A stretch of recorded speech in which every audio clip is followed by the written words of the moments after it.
Good morning students. आज हम आपकी पाठ्य पुस्तक पलाश के पाठ प्रथम प्रियतम का दोहरान करने जा रहे हैं, रिवीजन करने जा रहे हैं, जिसमें उस पाठ में यह पाठ जो प्रियतम पाठ है इसके लेखक हैं सूर्यकांत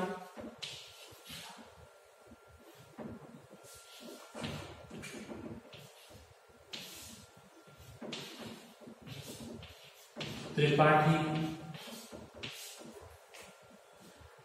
निराला।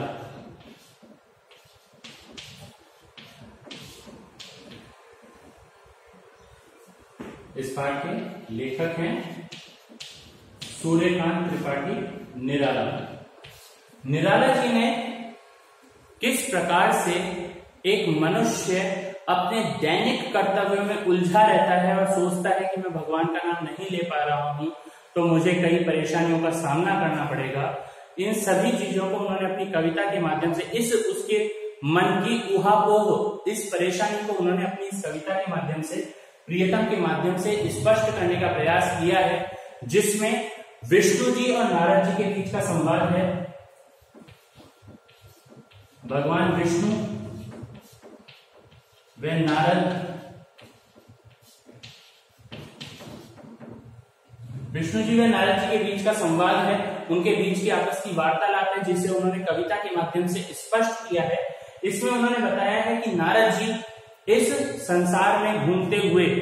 विष्णु लोग पहुंचते हैं, विष्णु भगवान के पास पहुंचते हैं और वे उनसे पूछते हैं कि आपका प्रिय भक्त, आपका परम भक्त, आपका इस संसार में सबसे महत्वपूर्ण, सबसे प्रिय भक्त कौन सा है। तो नारद जी को विष्णु जी एक किसान के बारे में बताते हैं कि वह किसान मेरा प्रिय भक्त है। तो नारद जी को आश्चर्य होता है कि भगवान ने मेरा नाम नहीं लिया, अभी तो उस किसान का नाम क्यों लिया। तो इस समस्या के लिए वे कहते हैं कि उनके मन में जो स्थिति आती है, संदेह और भ्रम की स्थिति उत्पन्न होती है, इसके लिए वे विष्णु जी से कहते हैं कि मैं आपके कहे को नहीं मानूंगा, मैं उस व्यक्ति की परीक्षा लूंगा, उसे जांचूंगा, तत्पश्चात मैं मानूंगा कि हाँ वही आपका प्रिय भक्त हो सकता है। तो नारद जी किसान के घर जाते हैं, उसे देखते हैं कि वह सुबह काम पर निकलता है तो भगवान का नाम लेता है, फिर उसके बाद में काम से निवृत्त होकर घर पर आता है, घर में प्रवेश करता है, उस समय भगवान का नाम लेता है और रात को सोने से पहले भगवान का नाम लेता है। तो उसने, नारद जी ने देखा कि उस किसान ने दिन भर में केवल 3 बार भगवान का नाम लिया। नारद जी को बड़ा आश्चर्य होता है कि ये केवल 3 बार भगवान का नाम ले रहा है और फिर भी भगवान इसे अपना प्रियतम बता रहे हैं और मैं दिन भर नारायण नारायण भगवान का नाम जपता रहता हूं, लेकिन मैं भगवान का प्रिय भक्त नहीं हूं। तब वह अपनी जो मन का संदेह है, उनके मन का जो भ्रम है, उनके मन की जो शंका है, उसको लेकर के विष्णु लोग जाते हैं और विष्णु जी से पूछने का प्रयास ही कर रहे होते हैं, लेकिन विष्णु जी उन्हें कहते हैं कि इससे भी जरूरी एक और काम आपके लिए मेरे पास है। आप ये एक तेल का पात्र, उन्हें एक तेल का प्याला देते हैं जिसमें तेल भरा हुआ है और कहते हैं कि इसको लेकर के आप तीनों लोग के चक्कर लगाकर आओ। नारद जी वे तेल का प्याला लेते हैं और तीनों लोग के चक्कर लगा के आते हैं और मन में प्रसन्न होते हैं कि भगवान विष्णु का दिया हुआ काम मैंने बहुत सावधानी से किया। लेकिन विष्णु जी जब उन्हें तेल का प्याला देते हैं तो उन्हें एक बात कहते हैं कि इस प्याले में से एक भी बूंद तेल नीचे नहीं गिरना चाहिए। तो नारद जी भी ध्यानपूर्वक एक भी बूंद तेल के नीचे नहीं गिरने देते हैं और जब वे वापस विष्णु जी के पास आते हैं तो विष्णु जी उनसे सवाल पूछते हैं कि आपने इस तेल के पात्र को लेकर भ्रमण करते हुए, तीनों लोगों का चक्कर लगाते हुए कितनी बार मेरा नाम लिया।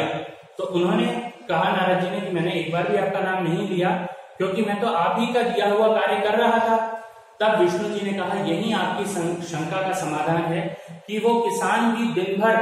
अपने कार्य में संलग्न रहता है, सुबह से शाम तक अपने कार्य में व्यस्त रहता है। वही कार्य जो उसे मैंने दिए हैं, जो उसके जीवन यापन के लिए मैंने उसे प्रदान किए हैं, अपनी गृहस्थी चलाने के लिए उसे मैंने प्रदान किए हैं, उन कार्यों को करते हुए यदि वह 3 बार मेरा नाम दिल से लेता है तो वही मेरा प्रिय भक्त होगा। तब नारद जी की समझ में आता है कि केवल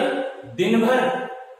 भगवान का नाम लेने से भगवान प्रसन्न नहीं होते हैं, वे अपने प्रियतम नहीं बनते हैं, हम भगवान के प्रियतम नहीं बनते हैं, अपितु अपने कर्तव्यों का पालन करते हुए जब हम किसी को अपने व्यस्त समय में से एक बार भी याद करते हैं तो उसका महत्व दिन भर याद करते रहने से अधिक होता है। तो इसलिए इस कविता के माध्यम से सूर्यकांत त्रिपाठी निराला ने बताया कि केवल भगवान के परिप्रेक्ष्य में ही नहीं,